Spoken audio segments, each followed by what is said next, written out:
true that I wanted to hold her braid. I always had wanted to from first seeing it, and mostly I wanted to in that dance. But I didn't reach for it, and I didn't set down my beer bottle. Martha Knox wasn't selling anything. We didn't dance again that night or again at all, because it was a long season and my old man worked all of us too hard. There were no more full days off for dancing or fighting. And when we would sometimes get an afternoon off in the middle of a hard week, we would all go to the bunkhouse and sleep, fast, dead tired sleep, in our own bunks, in our own boots, like firemen or soldiers. Martha Knox asked me about rodeo.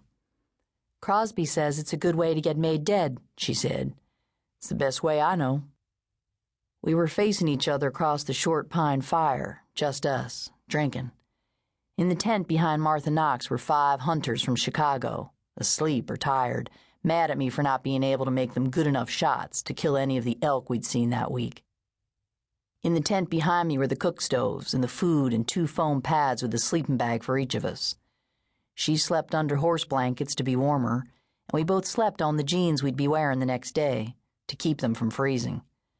It was the middle of October, the last hunt of the season, and ice hung in long needles off the muzzles of the horses every morning when we saddled. "Are you drunk?" I asked her. "I'll tell you something," she said. "That's a pretty damn good question." She was looking at her hands. They were clean, with all the expected cuts and burns, but they were clean hands. "You rode rodeo, right?" she asked.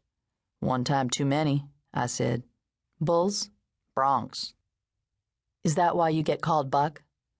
"I get called Buck because I stabbed myself in the leg with my buck knife when I was a kid." "Ever get nailed in rodeo?" "I got on this bronc one night and knew right away, right in the chute, that it wasn't going to have me. It wanted me gone and dead for trying. Never was so scared on a horse as on that son of a bitch." "You think it knew?" "Knew? How could it know?"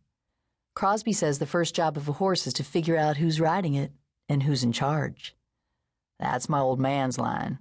He says it to scare dudes. If horses were that smart, they'd be riding us." "That's Crosby's line." "No." I took another drink. "That's my old man's line, too." "So you got thrown." "But my wrist got caught in the rigging and I was dragged around the ring 3 times under the son of a bitch's belly. Crowd loved it.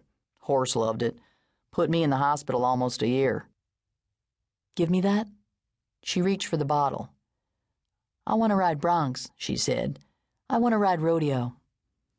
"That's what I meant to do," I said. "I meant to talk you into it with that story." "Was your dad mad?" I didn't answer that. I stood up and walked over to the tree where all the pack gear was hung up in the branches, like food hung away from bears. I unzipped my fly and said, "Shield your eyes, Martha Knox. I'm about to unleash the biggest thing in the Wyoming Rockies." She didn't say anything while I pissed, but when I got back to the fire, she said, "That's Crosby's line." I found a can of tobacco in my pocket. "No, it's not," I said. "That's my old man's line, too." I tapped the can against my leg to pack the chew, then took some. It was my last can of tobacco, almost empty. "My old man bought that bronc," I said. "He found the owner and gave him twice what the bastard was worth. Then he took it out back of the cook shack, shot it in the head, and buried it in the compost pile." "You're kidding me," Martha Knox said. "Don't bring it up with him." "Hell no. No way." "He came to see me every day in the hospital. We never even talked because he was so goddamn beat.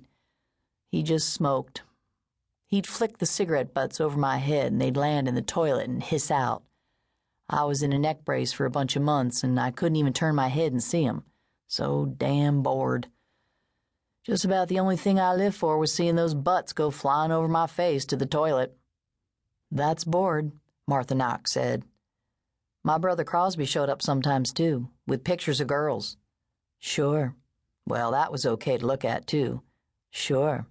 Everyone had a butt for you to look at." She drank.